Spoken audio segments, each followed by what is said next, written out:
and welcome. This is Amhara Media Corporation English Service and you're watching our daily updates. I'm Gaila Damu. Stay with us. Deputy Prime Minister and Foreign Minister AMECO received the Resident and Humanitarian Coordinator of the United Nations in Ethiopia, Catherine Sozi, at his office. According to Ministry of Foreign Affairs, during the meeting, AMECO briefed the Resident Coordinator on current affairs. He also expressed keenness of the government of Ethiopia to further enhance cooperation with the United Nations and its agencies. With special emphasis on the peace consolidation process, he expressed the continued commitment of the government to see the national dialogue, the transitional justice, the national reconciliation, as well as the rehabilitation and reconstruction of affected regions. He has also called on honor agencies and United Nations aid agencies, in particular, to support the humanitarian assistance efforts of the Ethiopian government. Catherine Sozi, for her part, congratulated the government of Ethiopia for cementing the peace agreement. She said the Pretoria Peace Agreement is a landmark accord that took everyone by surprise.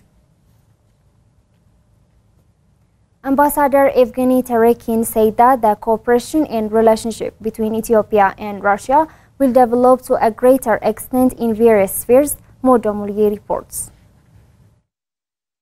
In an exclusive interview with Ethiopian news agency, Ambassador Evgeny Terekin stressed that Ethiopia and Russia have always been very reliable friends despite political and historical changes. Our two peoples have always kept the feeling of mutual understanding, mutual support and mutual trust between them. Not only feeling, but mutual support in practical terms, in different fields. And I'm absolutely sure that this cooperation, this relationship, interaction will develop further and even at a higher pace. Citing the importance of the peace process in Ethiopia, Ambassador Terekin noted that peace is the basis for any development. Peace is the basis for any development, and we are happy that the Ethiopian government has made such a great progress, and we are supporting the efforts of the Ethiopian government led by Prime Minister Dr. Abiy. We are wishing you all the best success in this direction. With regarding to space cooperation, the ambassador said Russia is thinking about how to make space technologies to serve concrete practical interests of Ethiopia. Russian science research institutions which are specializing in space technologies, especially in geospatial sphere, which will help to develop especially Ethiopian geological research, resilience of Ethiopia in agricultural sphere, proper use of water resources, etc., etc. A lot of other possible, very important and very useful for the national economy projects. Recall that the two countries agreed to continue strengthening their relations in terms of international diplomacy, economy, trade, science and technology during the visit of Russian Foreign Minister Sergei Lavrov to Ethiopia. European Union Head of Delegation to Ethiopia, Ambassador Roland Kobia, said that the European Union and Ethiopia have a strong partnership in development, trade and investment and is ready to further strengthen their partnership. Bukardi Zaudu reports. Ambassador Kobia said that the European Union and Ethiopia are bound together by history, culture, and people-to-people relations for centuries. He added the existing cooperation is very strong and the European Union member states are present here and are very active. The ambassador said the relationship between Ethiopia and the European Union is not a donor-recipient relationship.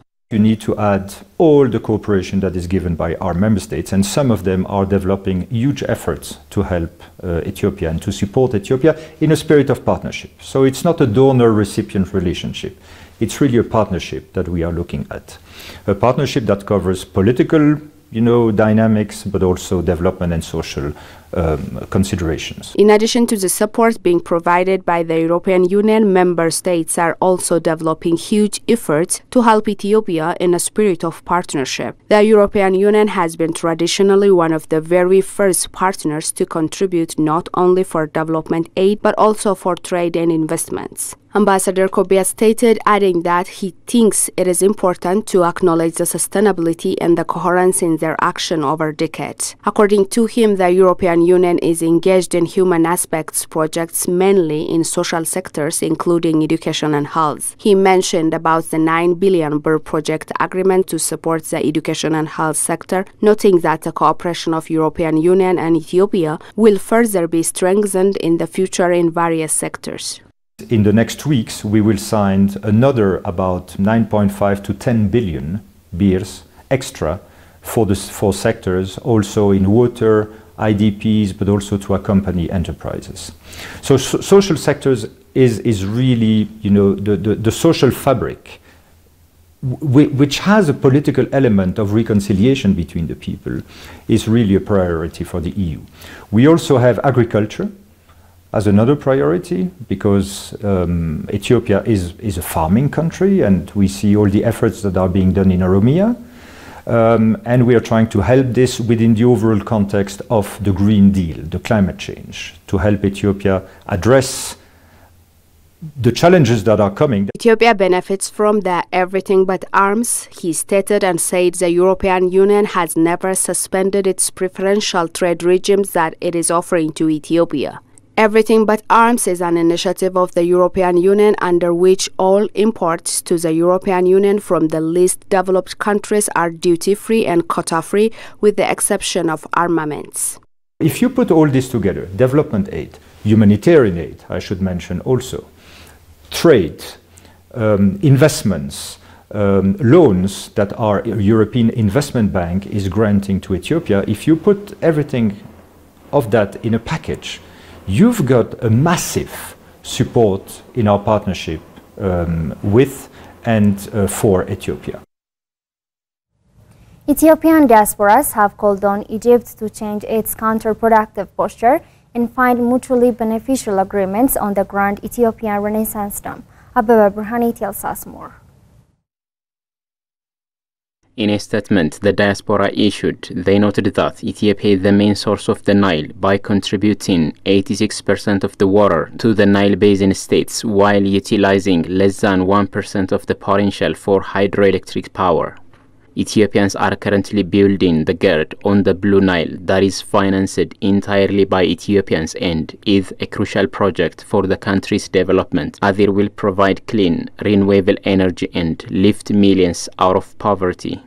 The statement elaborated that about 65% of the 122 million of Ethiopia's population have no access to any form of electricity.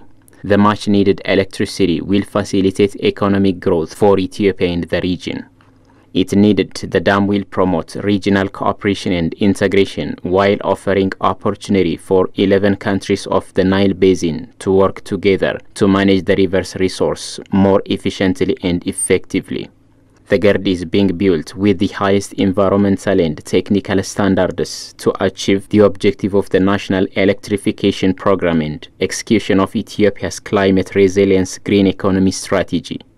According to the statement, Ethiopia has provided scientific evidence and expert testimonies that GERD will not significantly affect the flow of water downstream and provided compelling arguments for the need for equitable use of the Nile's resources by all countries in the region. The diaspora further said they understand that the GERD has raised concerns in Egypt about the downstream effects on the Nile's flow and water availability, since Egyptians have been misinformed about the GERD for many years. But on the contrary, the dam will provide several benefits to Egypt and Sudan, including increased water flow during dry season and decreased flooding events. They said they want to assure Egyptians that Ethiopians are committed to fair and equitable use of the Nile's water without harming their downstream neighbors, and they recognize that the Nile River is a shared resource, and they support finding a mutual beneficial solution. As Ethiopians in the diaspora, they reiterate their support for fair and equitable use of the Nile River and call on the Egyptian people and Egyptian diaspora to question the misinformation about the GERD in Egypt's mainstream media and embrace the spirit of friendship and cooperation by understanding that the GERD is a project of great national importance to Ethiopians that will benefit Egyptians by ensuring a reliable and predictable supply of water, that Ethiopians have the right to use their water resource for the development of its people and economy in accordance with the principle of equitable and reasonable utilization without causing significant harm. Efforts to destabilize Ethiopia by the regime in Egypt will indeed affect the historical and diplomatic relations dating back to several thousand years. They warned that the long-term interest of Egyptian people and make Ethiopians less trusting in cooperating on the GERD and future hydropower projects on the Nile. The diaspora group urged Egyptian leaders to engage in constructive dialogue with the leaders of Ethiopia regarding the GERD and steer away from their counterproductive posture of calling for a binding agreement on the GERD filling and the subsequent operation as an imposing instrument on water sharing that Ethiopians will never accept. They underscored that the GERD can be a source of cooperation and collaboration between the two countries rather than a source of conflict. The statement said Ethiopians believe that through dialogue and understanding, peaceful and equitable agreements that benefit all parties involved can be realized to build a brighter future for all people in the Nile Basin. It added belligerent positions by Ethiopian leaders stating all options are open are contrary to the spirit of the 2015 Declaration of Principles signed by Ethiopia, Sudan and Egypt. According to the statement, such posture will surely harm Egypt's long-term interest and impede trustful cooperation with the Ethiopian people and government. They asked Arab League and its member states to refrain from interfering in the issue of the GERD, which is the sole concern of the three riparian countries, Ethiopia, Sudan and Egypt, and their shared regional organization, the African Union, which is mediating the talks to find African solutions to African problems. The issues remaining on the table at the trilateral negotiation under the auspices of the African Union are being narrowed to a handful of critical matters on equity and justice, on which the Arab League nations have no business nor legal right to be involved. Director of School of Fishery and Wildlife at Bahar Dar University, Assistant Professor Gashau Tlaun, said that the fish resource in Lake Tana is reducing due to lack of preservation, backwardness in technology, and lack of skilled manpower. Brown Work Anna has more on it.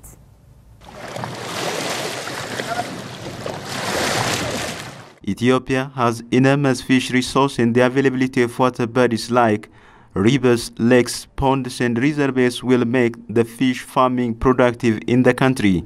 In an exclusive interview with AMECO English Messenger program, Dr. Gashau Tlaun, Director of Fisheries and Wildlife at Bahar Dar University, said the fish resource which is found inside Lake Tana is declining time to time. The assistant professor said previously 10,000 metric ton fish has been produced from Lake Tana per year.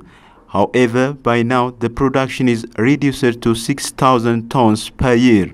Earlier, the production was as such about 10,000 tons per year, and now it is highly decreasing and coming about 6,000 metric tons. Gashau said the second largest lake in Africa, Lake Tana, has endemic species like tilapia, catfish and leobarbus. The professor said leobarbus is the endemic fish species which is found in the country. Tilapia, catfish and leobarbus. Among these, 60% of the catch is from tilapia and about 20% is from catfish, and the remaining 2 is from leobarbus. Leobarbus is the indigenous and the endemic fish in the country. The professor, in his stay with AMECO Messenger program, said water resource, climate condition and geographical conditions are determinant factors for fish farming. For fish farming, we need water resources. the other is climatic condition, and the other is, the geographical condition that may be comfortable for marketing. The professor finally said lack of technology and human resource are making the fishing sector not productive.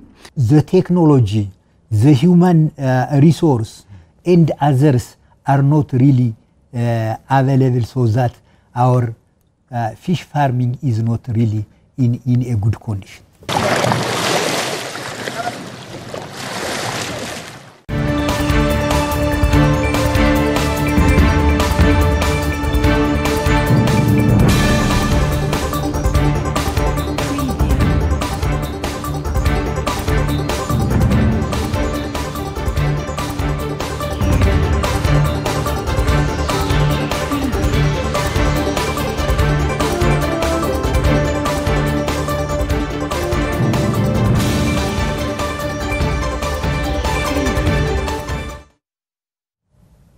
You're watching Amhara Media Corporation English Service, and now let's proceed to News Beyond Borders. A convoy of African Union peacekeepers has been hit by an explosion in Somalia's capital Mogadishu on Monday. Reports suggest that at least 3 civilians who were in the vicinity lost their lives. According to a local security officer, the explosion was caused by a landmine planted near the road. Troops from the African Union Transition Mission in Somalia had been conducting their daily patrols when the attack occurred. No group has yet claimed responsibility for the attack, but Al-Qaeda-affiliated terrorist group Al-Shabaab has claimed responsibility for recent attacks in the Horn of Africa countries.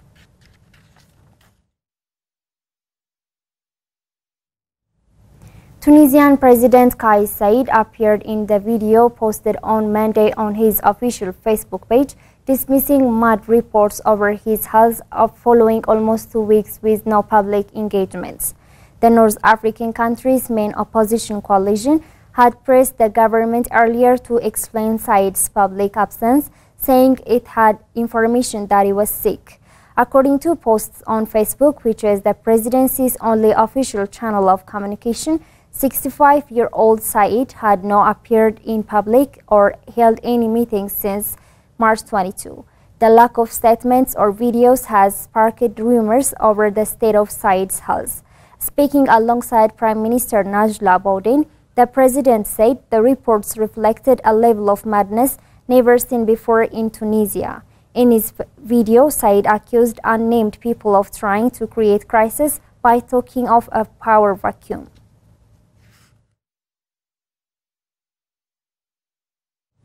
Jerry Fisayo Bambi, a Nigerian news anchor and journalist with African News, has been awarded a medal at the 40 Under 40 African Awards, which recognizes influential young leaders in various fields from 24 countries.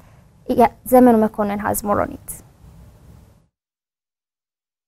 He was nominated in the journalism category along with 3 other candidates from a total of 3,000 entries received for 40 categories in the awards. According to the organizers, Exodus Communication, the 40 Under 40 African Awards now includes a journalist category, and Fisayo Bambi is among the first nominees recognized for impactful work that presents a positive narrative about Africa. The awareness assesses career, innovation, creativity, and community, including among industry leaders in Africa. Convener of the awards, Richard Jr. Abbey, says the aim is to recognize 40 emerging leaders under 40 who demonstrate exceptional leadership. Fisayo Bambi, a recognized journalist who anchors news in simple voiceover on image format and presents TV shows, is part of an award-winning team of journalists at African News, whose work is being quoted in research papers and setting best practices on developing and presenting short feature stories on innovation. The African News journalist started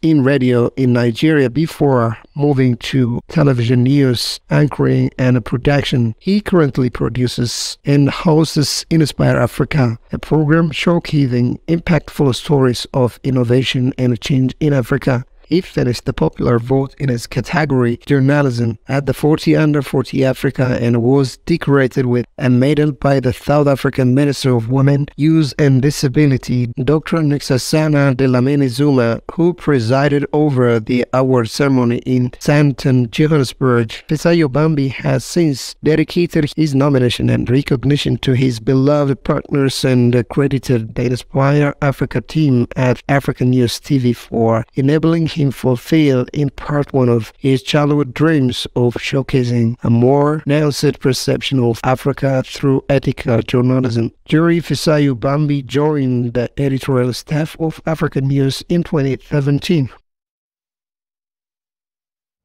This is Amhara Media Corporation English Service, and now let's take a look at the foreign exchange rate.